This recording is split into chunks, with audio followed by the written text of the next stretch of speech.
इस डॉक्यूमेंट्री में उपरोक्त बिंदुओं को प्रामाणिकता के साथ दिखाने का प्रयास किया गया है ताकि गौवंश को दया भाव से नहीं आर्थिक विकास की दृष्टि से संरक्षित किया जाए। अगर सब डिवीजन के अंतर्गत बुलाड़ गांव में नंदनी गौशाला के नाम से एक गौशाला संचालित होती है, जिसके संचालक सौरभ भटनागर जी हैं।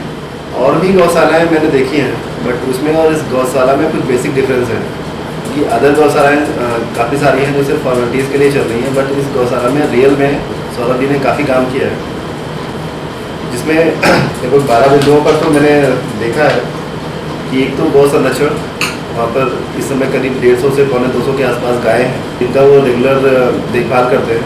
इसके अलावा पर्यावरण संरक्षण की दृष्टि से उन्होंने वहाँ पर काफ़ी सारे पेड़ पौधे लगाए हैं। वहाँ पर ज़मीन भी उतनी अच्छी नहीं है, जिसको उन्होंने काफ़ी मेहनत की है, जिससे वो पेड़ पौधे आज वहाँ पर काफ़ी हरियाली दिखती है। जल संसाधन के लिए भी उन्होंने काफ़ी काम किया है, पानी का स्टोरेज करते हैं। इसके अलावा कुएँ का खनन भी किया है, जिसमें अभी की कंडीशन में अच्छा पानी है। एक महत्वपूर्ण काम जो उस गौशाला में मैंने देखा कि वो जैविक खाद का उत्पादन करते हैं और उसके माध्यम से वो अपने जो उनका जो क्षेत्र है उसमें सिंचाई करते ही हैं, प्लस उससे गौशाला की अर्निंग भी होती है, जिससे गौशाला की आय में वृद्धि होती है और आगे फ्यूचर में उसको और अच्छा कर पाएंगे। और आसपास के गाँव में भी जैविक खाद को लेकर के एक जागरूकता से आ रही है। विविध कृषि भी चल रही है इस समय वहाँ पर, क्योंकि विविध कृषि के माध्यम से बहुत छोटे से एरिया में उन्होंने काफ़ी सारा जड़ी बूटी, अन्य डिफरेंट चीज़ें और प्लस पशुओं के लिए चारा, इन सब चीज़ों का उत्पादन करते हैं। तो एक छोटे से एरिया में उन्होंने काफ़ी सारा काम किया है, इतनी डाइवर्सिटी उस एरिया में डेवलप की है जो अन्य गौशालाओं में रेयर में दिखती है। इसके अलावा ऊर्जा संरक्षण के लिए वो गोबर का जो वेस्टेज है उसको और अन्य जो वेस्टेज है उससे गोबर गैस प्लांट भी लगा रखा है, जो कि एक उन्नत प्रयास है उनका इस गौशाला को आधुनिक तकनीकी से जोड़ने का और जैविक क्रियाओं के माध्यम से संसाधन उपलब्ध कराने का। इसके अलावा गौशाला से रोजगार भी उत्पन्न होता है। कुछ वहाँ पर 3-4 लोग जो काम करते हैं, जो इकोनॉमिकली बहुत वीक है, तो गौशाला के माध्यम से उन्हें रोजगार भी मिला हुआ है। प्रशिक्षण केंद्र, एक अच्छा प्रशिक्षण केंद्र बना हुआ है। लगभग हर महीने में गाँव से लोग आते हैं एक झुंड के रूप में और यहाँ से सीखते हैं कि हम कैसे गायों की सेवा करें, कैसे हम कम जगह में जैविक कृषि के माध्यम से अधिक उत्पादन लें। इनोवेशन के काम वहाँ पर चल रहे हैं, उससे वो लोग मोटिवेट होते हैं। जनरली होता है कि हम गायों पर तो बहुत ध्यान देते हैं, लेकिन हम बैल नेगलेक्ट हो जाते हैं। जो किसान खेती कर रहे होते हैं वो तो बैल का महत्व समझते हैं, अदरवाइज बैल नेगलेक्ट रहते हैं। लेकिन इस गौशाला में एक चीज़ है, ना सिर्फ गाय बल्कि बैलों का भी संरक्षण किया जाता है, जिसमें 52 विभिन्न किस्मों के बैल प्लस 33 देसी बैल का संरक्षण उन्होंने अपनी गौशाला में किया हुआ है। इसके अलावा चारा और गौ उत्पादन संबंधी बहुत सारे प्रयास हैं जो वो कर रहे हैं। हमारे प्रदेश के मुख्यमंत्री माननीय शिवराज सिंह चौहान जी ने 9 सूत्री कार्यक्रम चलाया था कि एक गौशाला में 9 सूत्री कार्यक्रम रहेंगे और 9 चीज़ों पे काम होगा। बट ये एक और अच्छा प्रयास देखने में मिला है कि उन 9 के बजाय सौरभ जी करीब 12-13 क्षेत्रों में लगातार प्रयास कर रहे हैं और उम्मीद है कि आगे ये और बेहतर प्रयास करेंगे। हमारा नाम रमेश है, आदिवासी हैं, 4 साल से नंदनी गौशाला में रहते हैं। गंजन की सेवा करते हैं, पीड़न की सेवा करते हैं और खाद बनाते हैं और जड़ी बूटी भी बनाते हैं। गौवंश की सेवा और एक परिवार के जीविकोपार्जन हेतु गौशाला में रोजगार का सृजन हुआ है। नंदनी गौशाला के प्रबंधक महोदय जी, गौशाला देखकर मुझे काफ़ी हर्ष के साथ कहना पड़ रहा है कि आपकी व्यवस्थाएं, पशु चारा, पशुओं का पानी, पशुओं की हेल्थ मैनेजमेंट काफ़ी अच्छा है। इसी के साथ साथ गौशालाओं का जो हमारा मुख्य उद्देश्य है कि गौशाला को सेल्फ सस्टेनेबल कैसे बनाएं, उसके लिए आपके जो एडिशनल प्रयास देखे, यहाँ पे नाड़े, वर्मी कंपोस्ट, प्लांटेशन और अपने फल सब्जी, छायादार वृक्ष जो आपने प्रेमाइसेस में लगाए हैं, वो भी काफ़ी अच्छा यहाँ पे आपका प्रयास है।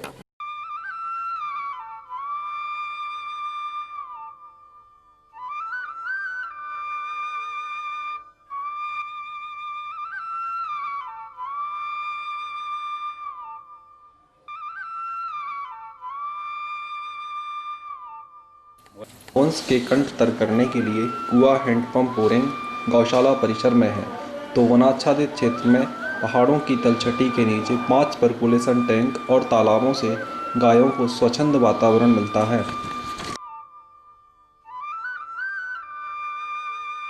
बहुत दिन से हमारी कांक्षा थी कि नंदनी गौशाला देखने के लिए जाएं। इसके बारे में सुनते रहते थे, लेकिन आज वो सौभाग्य हमें प्राप्त हुआ। आकर के हमने यहाँ पर देखा, जो यहाँ की व्यवस्था देखी वो बड़ी ही प्रशंसनीय है। और यहाँ पर आकर के हमने जो मवेशियों के लिए व्यवस्था होनी चाहिए और जो कि अच्छे अच्छे फार्मों में हमने नहीं देखी, जहाँ की बहुत बड़े बजट होते हैं, वो यहाँ देखने के लिए मिली। और यहाँ पर जो मवेशियों के लिए सुविधा है वो अकथनीय है, उसका वर्णन नहीं किया जा सकता। इसलिए कि आज के समय में, सूखा के समय में सब कुछ देखते हुए भी पशुओं की जो हालत हमने देखी, बड़े तंदुरुस्त हैं, अच्छे हैं। उनकी देखने से ये पता होता है कि इनकी देखभाल बहुत ही अच्छी तरह से हो रही है। इस गोबर के द्वारा ही इस संस्था का ज़्यादातर संचालन होता है। इसी के द्वारा हम इसकी आय निकाल करके और इस संस्था को चलाते हैं। शासन से जो मिलता है वो तो मिलता ही है, लेकिन जो व्यवस्था है वो बड़ी ही सुंदर ढंग की है। ऐसी गौशालाएं हों तो वास्तव में पशुओं के लिए बहुत ही आरामदायक हैं। सौरभ जी, आपके साथ आज मिलकर बड़ी खुशी हो रही है और आपने काफ़ी बिजौर इलाके में काम किया है। गाय के ऊपर जो आप रिसर्च कर रहे हैं या उनके माध्यम से उपलब्धियां हैं, शासन की ओर से रुचि लेकर और सही लोगों को इसकी जिम्मेदारी दी जाए। पहले तो गौचर की व्यवस्था बहुत आवश्यक है। गौमूत्र और गोबर ये प्राकृतिक वस्तुएं हैं। गौमूत्र से दवाइयाँ वगैरह का भी बहुत काफ़ी उपयोग में इसको लाया जाता है। मुझे आशा है कि आप इस काम में काफ़ी तरक्की करेंगे और आपको देखते हुए औरों को भी प्रेरणा मिलेगी। पर्यावरण संरक्षण हेतु फलदार एवं छायादार पौधे अब वृक्ष का आकार लेने लगे हैं।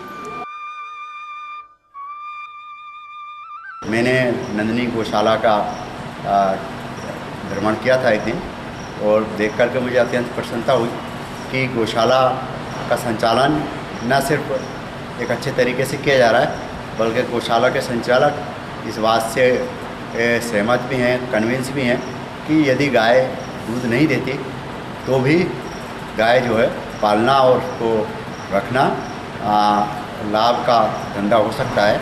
इसी आधार पे उनके द्वारा जो गौएँ वहाँ रखी गई हैं उनके गोबर का उपयोग करके एक गोबर गैस प्लांट लगाया गया है और गोबर खाद बनाई जा रही है। साथ में केंचुआ खाद बनाई जा रही है और विभिन्न प्रकार की जड़ी बूटी की औषधियाँ के पौधे लगाए गए हैं और साथ ही गौमूत्र का भी उत्पादन किया जा रहा है।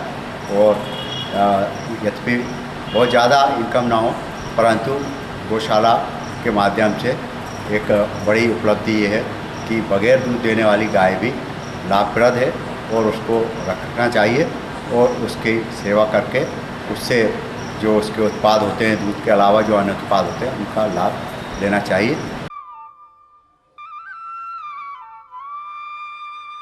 सौरभ जी, आप जो गौशाला चला रहे हैं उसका भविष्य बहुत ही अच्छा है, इस करके कि आजकल जलवायु परिवर्तन पर बहुत सारी बातें हो रही हैं और जलवायु परिवर्तन में तापमान का बढ़ना ये सबसे बड़ा प्रमुख मुद्दा है। तो इसको कैसे हम आगे भविष्य में निपट सकते हैं, इसके लिए हमारा गौ संरक्षण जो कि हमारी ऑर्गेनिक जैविक खेती से जुड़ी हुई है और आगे भविष्य में जैसे जैसे कृषि पे संकट आता है तो हमेशा मनुष्य जो है पशु के ऊपर जाता है और उससे अपना कार्य कर पाता है। जब भी सूखा पड़ेगा तो आप देखेंगे कि पशु जो है अल्टरनेट व्यवस्था में रहता है कि दूध उससे मिल जाता है। तो अभी आपने अपनी जो गौशाला है उसमें विविधीकरण कर रखा है और सभी चीज़ों का समावेश कर रखा है, एकीकृत प्रबंधन एक तरह से कहा जाए तो आपने करा हुआ है। ये निकट भविष्य के लिए बहुत अच्छा है।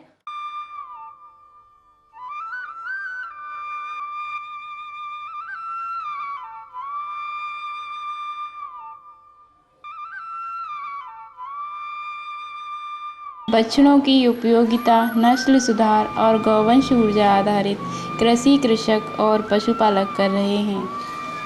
नंदनी गौशाला से सारा में 2 बछवा मिली थी 10 रुपये के स्टाम्प पे, तो हमने उनसे अपनी सेवा करी और सुधार हो, नस्ल सुधार हो गई, खेती भी हो रही हमारी साहब।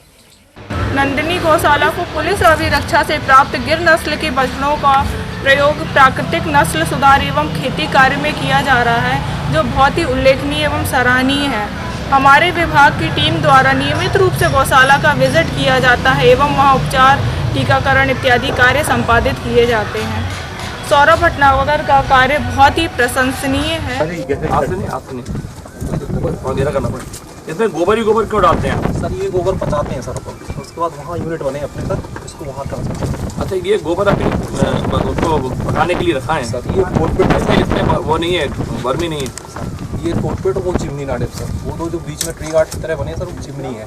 तो क्या उससे सर जो है नीचे गोबर सड़ता नहीं है, मतलब जलता नहीं है, राख नहीं बनता अपना, ये मतलब पाचन क्रिया होती रहती है। उसको उसके बाद जब ठंडा हो जाता है तो केंचुओं को देते हैं। वही केंचुआ खाने में तो पानी ज़्यादा होगा तो मर जाएंगे। और एक क्या है सर, एक दिन में एक सप्ताह में 3 अंडे देता है। इसमें 3 अंडे में एक सप्ताह बाद फिर 2 बच्चे निकल आते हैं। ऐसे क्रम चलता रहता है, 2 महीने में दूने हो जाते हैं। बहुत ज़बरदस्त संख्या बढ़ती है सर। यहाँ से केंचुआ को देते भी हो लोगों को। गौशाला में 0 से 60,000 तक की लागत से जैविक खाद की संरचनाएं तैयार की गई हैं।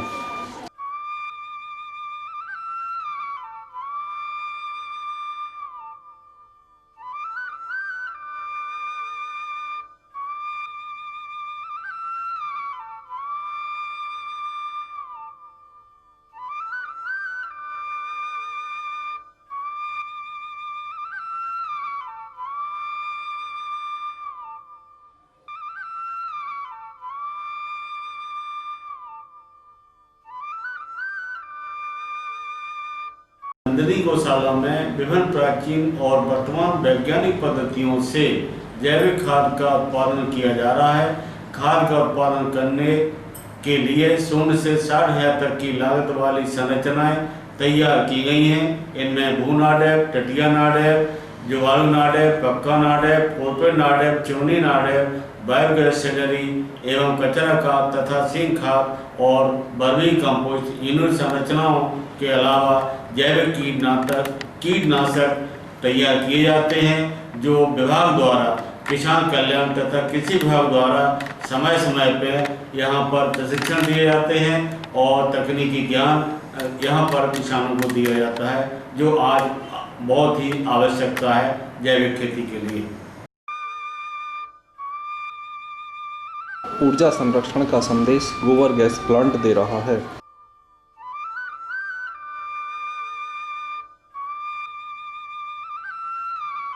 नंदिनी गौशाला ग्राम गुलाट बाजार विकास खंड में 2 बायोगैस संयंत्र लगाए गए, जिससे जैविक खाद उपलब्ध हो रहा है एवं ऊर्जा संरक्षण संबंध के लिए सोलर लालटेन एवं सोलर पैनल दिए गए, जिससे ऊर्जा बचाई जाती, लाइट बचाई जा रही है। और क्षेत्र के ग्रामवासियों को व बाहर से आए हुए व्यक्तियों को गोबर गैस की ट्रेनिंग दी जाती है और सब उसको समझाया जाता है। वहाँ सोलर पैनल एवं सोलर लालटेन का उपयोग भी किया जा रहा है।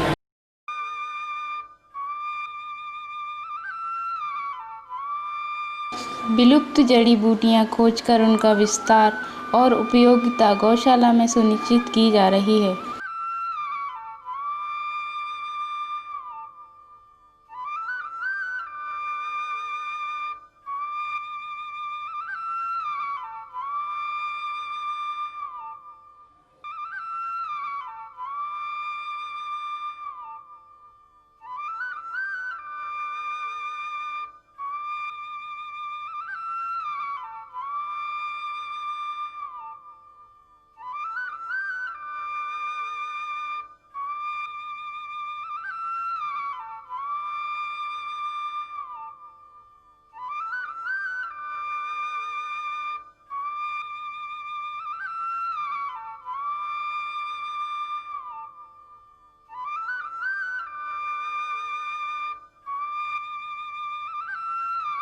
छतरपुर जिला मुख्यालय से 50 किलोमीटर दूर ग्राम गुलाट है। ग्राम गुलाट में नंदिनी गौशाला संचालित है। जब नंदिनी गौशाला में इसकी शुरुआत हुई थी तब कल्पनाएं मात्र थी, आज वो सभी कल्पनाएं साकार हो रही हैं। नंदिनी गौशाला में एक ओर गायों का पालन हो रहा है, गौपालन हो रहा है, वहीं दूसरी ओर जैविक खाद से अन्य अनेक प्रकार की ऐसी जड़ी बूटियाँ जो विलुप्त हो गई हैं, वो जड़ी बूटियों का उत्पादन होता है। गौशाला में अमेर के लगभग 200 पौधे,